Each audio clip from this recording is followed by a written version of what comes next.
Hi there, and welcome back to the Adored Woman podcast. If you're new to the podcast, hit follow and then you'll get notified of the future episodes. Today, I have a very special guest for you. Her name is Helena Hart. Helena is a podcaster and coach. She has a widely watched YouTube channel with a really devoted audience. And actually, Helena was one of my teachers when I was training in the Rory Ray method over 10 years ago. I wanted to invite Helena today because her story to love is really inspiring. She met her husband, Tom, after 24 hours of being on the dating apps. If she can do this, you can too. I really can't wait for you to hear what she has to say. So, Helena, welcome. Thank you so much. I've really been looking forward to this, and I'm looking forward to hearing about what you have to say on this topic as well. You're running that whole coach training now, and I know you're just a wealth of knowledge and amazing information. So I feel like my audience could also benefit from hearing what you have to say too.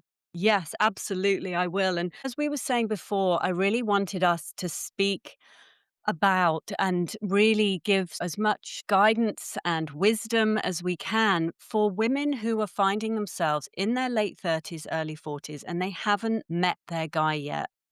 They've had a lifetime of the wrong relationships and they are wondering if it's ever going to happen for them. And Helena, I know that you were in that position.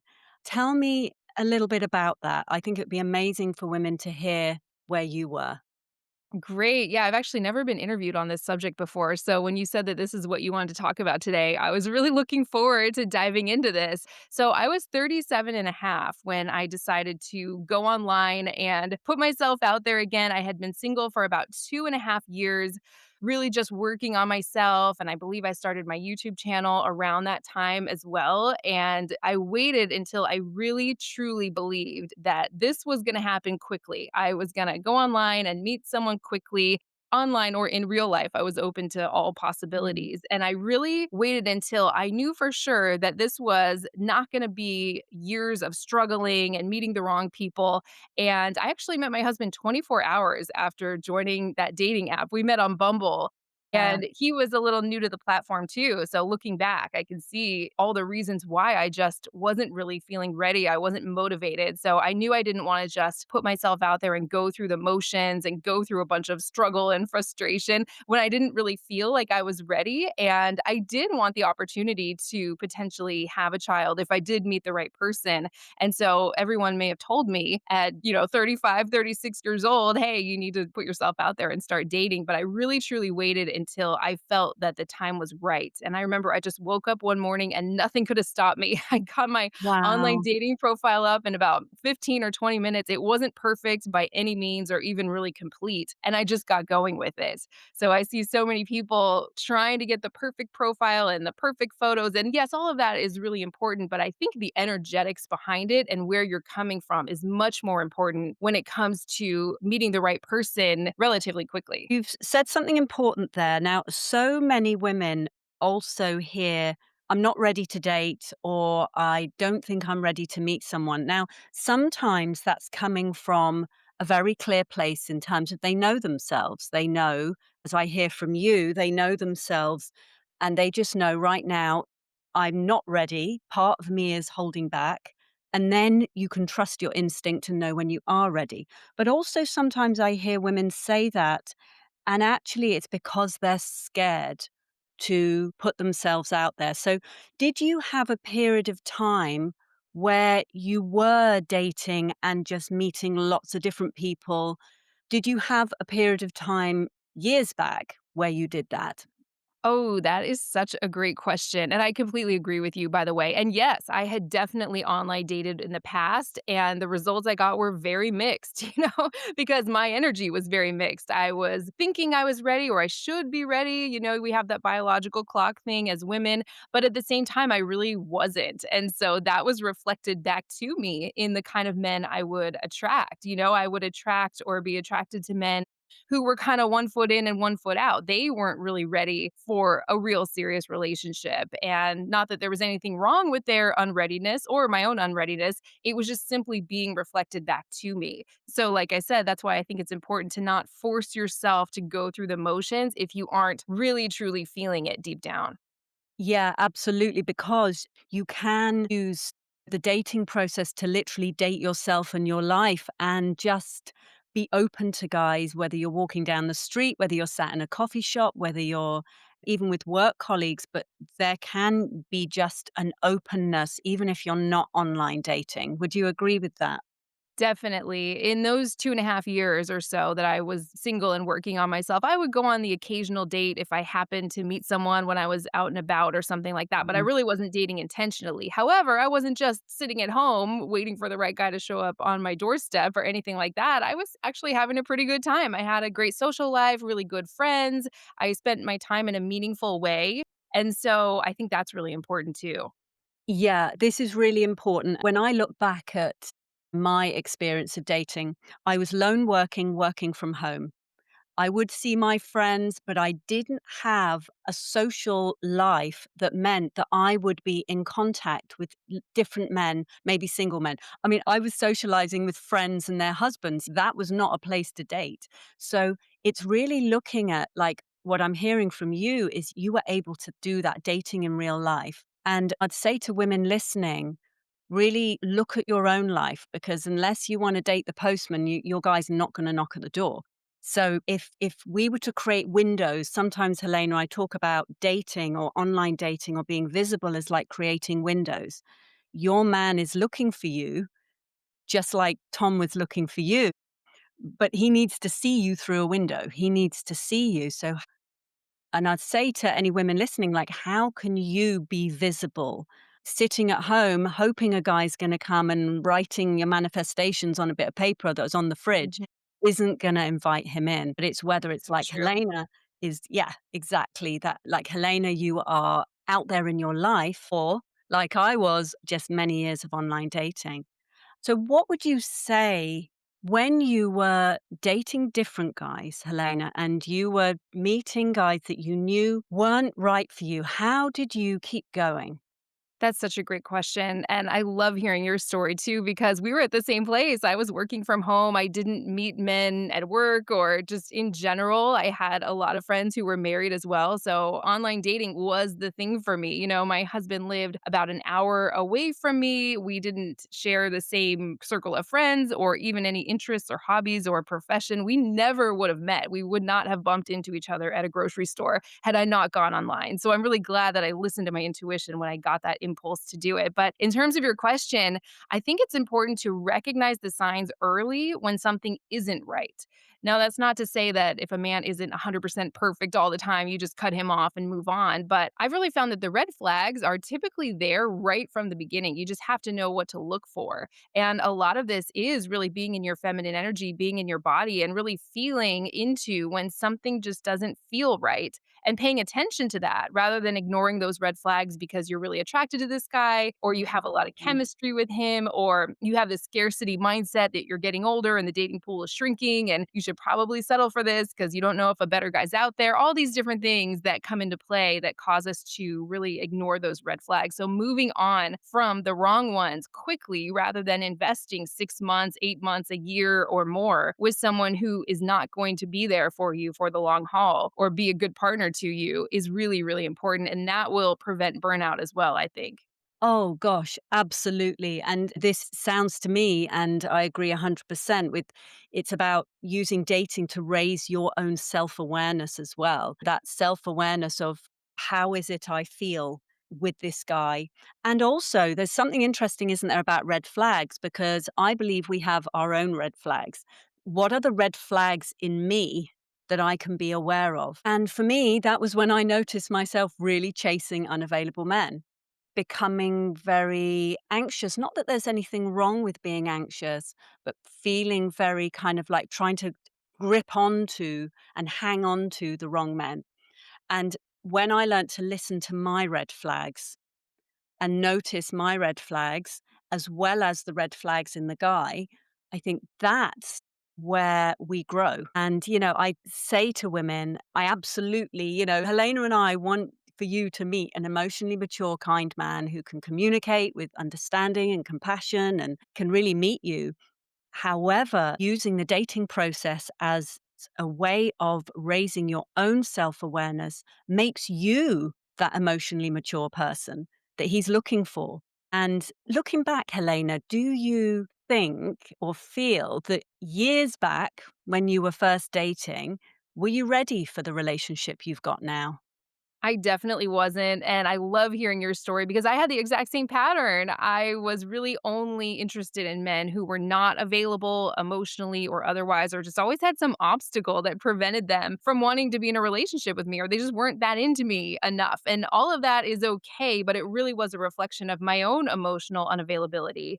And I did want to mention, I actually was working with a counselor during that time leading up to when I put myself online. And that was kind of one of the presenting problems that I was working on.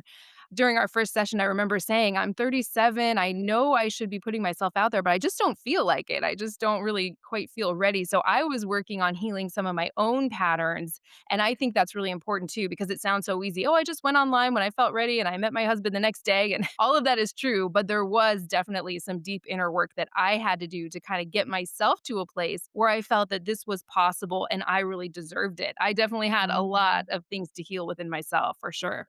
I can 100% agree with that. I can see that I probably would have pushed away the relationship I have now 8, 10 years ago. Yes, completely relate. Yeah, when Yeah. someone's showing up and they're just so available and pursuing you consistently and you don't have to second guess it and they're such a gentleman and they care about you and they actually like you for exactly who you are, that can be really uncomfortable for a lot of us who have some of these patterns going on or where that doesn't really feel familiar. So I always say you're being pulled towards what feels familiar. So if what's familiar to you because of maybe your caretakers or parents growing up and some of your adult relationships is someone who's unavailable or doesn't want to commit or has some kind of anger issue or something like that, you have to start changing what feels familiar, working both from the inside out and the outside in. So that's the work that we do. And I'd Yeah. be happy to go into some of that if you'd like. Yeah, absolutely, that would be great. Yeah, so working from the inside out is a little bit of what I talked about. I'm really big on getting support, just like I did. Even though I teach this stuff, I had my own things to heal on the inside, and that could be anything. I kind of wish we were doing this live because we could answer questions for what people are going through specifically. Maybe we could do that sometime in the future. That'd be really fun. Yeah, But, absolutely. for me, I think it was a lot of worthiness issues. I just felt that I was missing something, that there was something broken within me that everyone else had and seemed to have figured out. And I just couldn't quite figure out what it was that would attract a high quality man who I also wanted to be with because it's probably not that hard for women out there to attract some guy who wants to commit, but we're looking for your soulmate here. We're looking for the one. And so I just had a real problem with that all throughout my adult life. And then I started to kind of diminish my own desire and say things like, oh, I don't know if I'd really even want to live with a guy or get married, when deep down I actually really did. And so owning that desire was actually pretty difficult for me because I had to heal all the things that made me feel unworthy of it. And there's a lot that goes into that, a lot of inner child work that would probably be beneficial for everybody. But what that inner work looks like, I think, is different for every single person. That's where getting some support can be so helpful. I don't know if I would have ever gotten to that place, or maybe I would have eventually had I not been working with someone, but it may have taken me way longer. So I'm so glad I got the support I needed when I really felt that I wanted to put myself out there. I'm glad I got that support beforehand to get myself to that place. And then working from the outside in, if we're talking about people who were drawn to the unavailable man, would be something like from this point forward, you are only going to give a chance to men who are 100% available and whose energy is coming towards you consistently. So for a man to even qualify to get to spend any time with you at all, his energy has to be coming towards you. You have to feel good about yourself in his presence. You don't want to be feeling anxious or urgent or on edge around him. I could just talk forever about this. Mhm. I think a lot of people factor these other things in. I'd love to hear your thoughts on this too, Naomi. I see a lot of women, and I used to do this myself. They think, well, he's a little emotionally unavailable or he kind of has commitment issues, but he's the right age for me and he has a good job and I love his family and he's successful or he owns a home. And they factor all these different things in. He makes me laugh. We have a good time together. Okay, he doesn't always pursue me consistently, or I don't always feel great about myself around him, but they factor these other external factors in.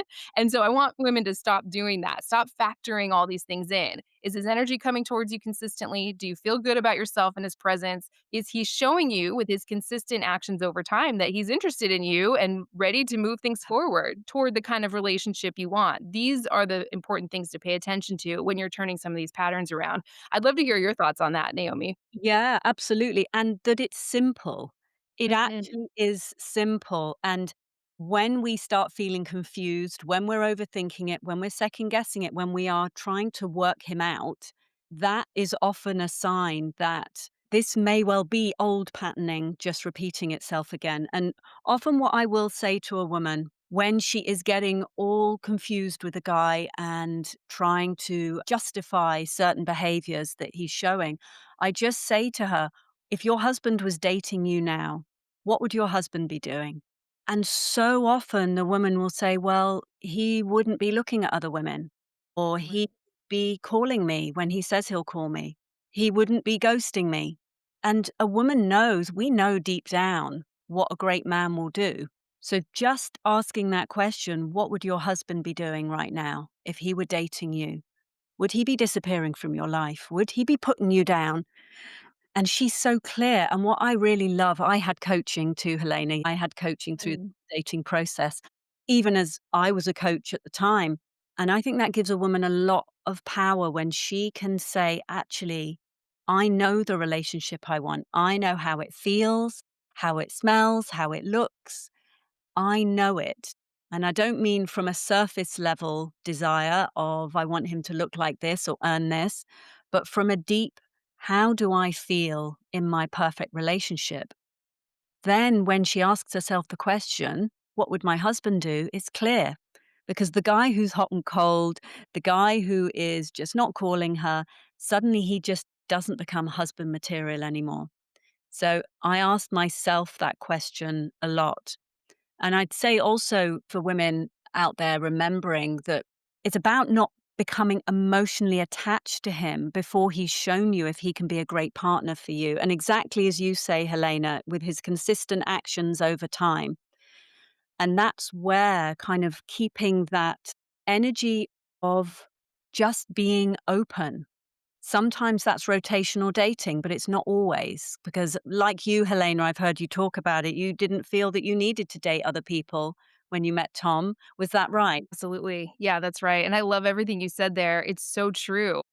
The questions I always have people ask themselves are very similar to what you described. Does this feel good to me? And also, would the right person for you be doing this? Would your soulmate or your future husband or the right person for you still be keeping his options open or still be having lunch with his ex girlfriend every week? Whatever the situation is, I hear of all kinds of things there. But yeah, he was showing me with his consistent actions that he was serious about me. And we were spending weekends together. And during the week, once things got more serious, he was kind of taking up all of my time. So it just wouldn't feel like something I even wanted to do, taking a date with someone else. And so I was kind of just following my feelings, following my intuition and what felt good to me. And I think that's another important point too, rather than following some strict set of dating rules, like you need to date 5 men at a time until somebody proposes or something like that. That might work for someone, but that wasn't what felt right for me in this situation. It wasn't what I wanted to do at all. So this really worked well for me. And we were actually married a year after our first date. And so things moved relatively quickly. People might look at that from the outside and think, oh, that's too fast. I wouldn't want to do that. And that's perfectly fine. But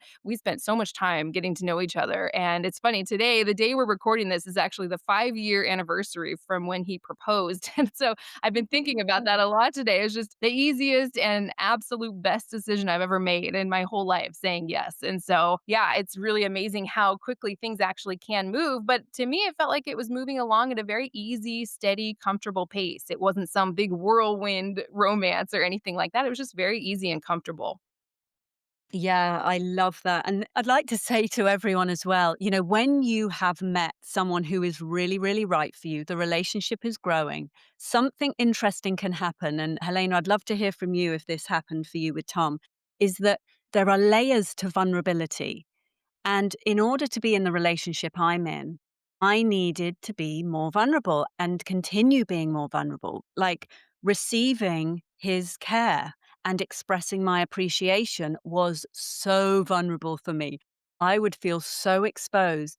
And when somebody great comes along who's capable of more intimacy than we've ever experienced before in a man, That can feel scary because our old inner protection system would have pushed away that kind of guy in the past.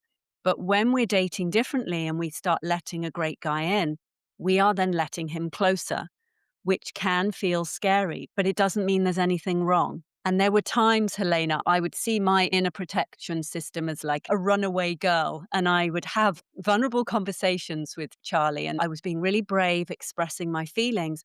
And there was part of me was like lacing up my trainers and working out my escape route because Mhm. it felt so vulnerable. And so I'd say to women out there, you are ongoingly increasing your capacity for intimacy within the relationship. So it's not that you meet the right person, suddenly everything's fine. You're never anxious again. You never feel needy again. You never feel, vulnerable again. Actually, you can just go deeper into vulnerability. And that's where that real connection comes when you kind of soften up and open up. And I'm the sort of softest and more open that I've ever been. And interestingly, I find the more I express myself, the more and express my feelings, my appreciation, the more he wants to give to me. He'll say, I love spoiling you. I love buying you champagne. I love because I've learned to vulnerably show my feelings and my appreciation. So, Helena, I'd love to hear what your experience of that, the vulnerability of the kind of relationship that you're in. I love everything you shared there. I just cannot wait to interview you sometime. I hope we can do that soon. I wanna Yeah. dive really deep into your story because I didn't know a lot of those details, and I think that could just be so helpful for so many people out there, and I really related to what you said. You could feel the difference when you were truly being vulnerable versus when your protective mechanisms were kicking in and you were, like, lacing up your running shoes. I did the same thing. It's so funny. I would say things like, I don't know if we're at the same place or don't you want to be with someone younger where you have more time to be together before trying to have a family, things like that. I mean, you wouldn't believe some of the stuff that came out of my mouth trying to like protect myself and make sure all my bases were covered. And luckily, I was still working with that counselor at the time. And I would tell him, I have the most perfect guy. He's everything I ever would have wanted and more. He's such a gentleman, so respectful.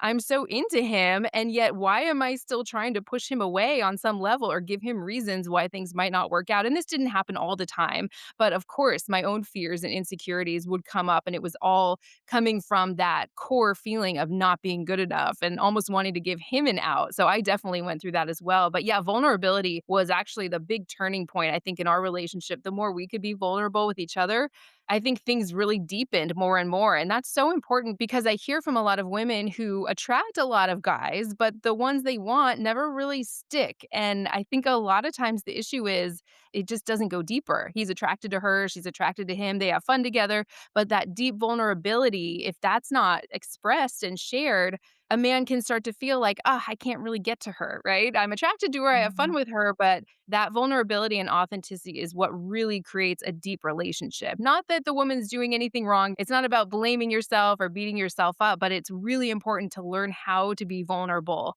Whatever that looks like for you, expressing appreciation, sharing something that you felt nervous about, you can start in baby steps. That's actually what builds the connection, not doing everything perfectly 100% of the time. What do you think about that?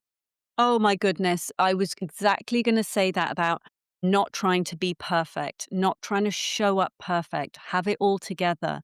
It's okay to show up messy. And there were times I remember owning the sensitivity I had. And when I was dating before I met Charlie, and I finally learnt to love the sensitive girl in me, I just went, I am sensitive. What does this sensitive woman need? I need someone who's very kind, very solid, who's really affectionate and verbally affectionate as well. It's like instead of me trying to bend myself like a pretzel, I've heard you say, Helena, and I love that. Mm, Bend myself in a pretzel to fit into what a guy wants. How about I just seek out a guy who can bring the ingredients to the relationship that actually really make me feel safe, make me feel like my sensitivity and anxiety doesn't have to lead. And yeah. that for me, I would always feel like if I was with the wrong person, I was trying too hard to be perfect, to be right. Mhm. When I was, in the relationship I'm in now, I just get to be who I am. And there's something also that really creates safety in a relationship. And I've been talking a lot recently about the sanctuary relationship. How can you have a relationship that is a sanctuary? And I would say the more we raise our self awareness, the more emotionally mature we become, the more of a green flag we are. We're a walking green flag for a great, Mhm. great guy. And when in a relationship, we're able to just say, I'm sorry I was so defensive, or you didn't deserve me snapping at you like that. You haven't done anything wrong. To be able to just own the fact that you messed up a bit and that it had an impact on someone else, those little things create an environment of such safety and sanctuary that it's a relationship that neither of you will want to leave because it feels so good to come back to it. You go out in the world and come back to it. And I meet women all the time who are scared of abandonment, are scared of a guy, walking away and maybe meeting somebody else. And that happened to me, Helena. My husband had an affair. Oh my gosh. However, when we bring our realness to a relationship in a way that creates that safety, we have a relationship that is that sanctuary that he will want to keep coming back to because it may well be the safest place he feels in the world, that relationship. Do you have anything you wanted to say about that? Oh, I have so much I could say on that. I wish we had all the time in the world today. I love everything you shared. That's so beautiful. And I didn't know Mhm. that. And I bet in your relationship now, that is not even a fear that would ever occur to you, probably because you feel so safe and you feel so secure in his love. I'm just guessing. But is that different from how you used to feel in the past or maybe in your marriage before? Absolutely. I mean, after I discovered my husband's affair and we tried working through it, and then I ended up walking away, I knew very soon after finding out I had two choices. I either become hyper vigilant and didn't trust for the rest of my life, or I learned how to trust myself to be okay no matter what. And I chose the second one. And so I went through dating and I'm in my relationship now, and I have no fear about what he may or may not do because I know no matter what happens in life, I can't control other human beings. I can't control things like that. But I have agency over how safe I feel with me and knowing that I will be okay no matter what happens in life. Then that's reflected in the man I meet. And even in his words, he said to me once, he said, I know it's my job, Naomi, to affair proof the relationship. It is my job to make you so happy you will never want anyone else. And to me, that was just a mirror of the energy that I was created inside of me.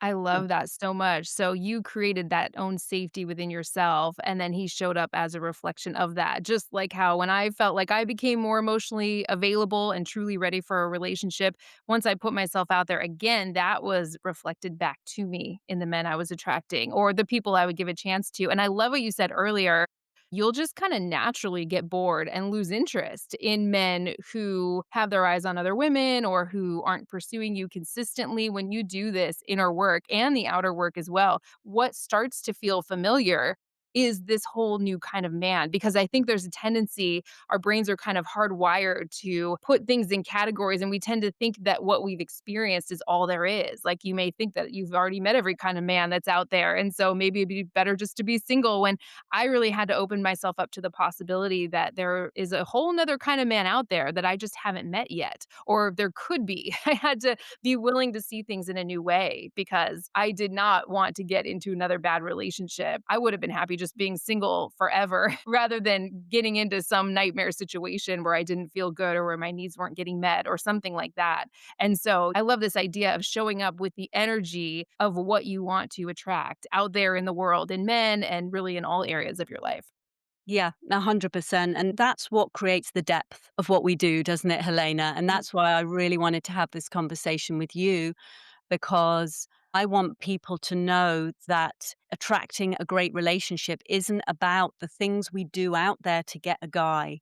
It's about who we're being and the energy shifts inside of us, the profound shifts. I'm a very different woman than the woman I was a decade ago. I'm still near me, but actually how I feel about myself, how I see life is completely different. And it's what's going on underneath. And for all of you listening here, when you truly get that and experience it, you get profound shifts forever. You don't need always the advice from other people because you can drop in and listen to yourself. Helena, it's been an absolute delight, and I feel like we've just started scratching the surface. I would love to ask you so much more, but I think we're going to need to save that for another time. And I would also love to share with you my story. But I would love for the women listening to know how they can hear more of what you do, how they can connect with you.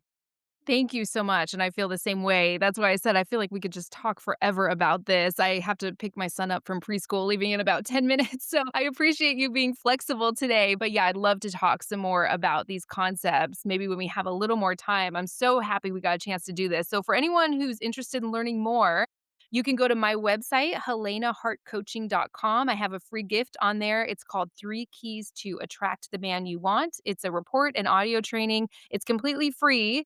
And that should be helpful no matter where you are in your life. If you're single and looking to attract the right kind of person or attract your soulmate or a future spouse, or if you're in a relationship or dating or interested in someone and you want to bring them closer. So that's been really helpful for everybody.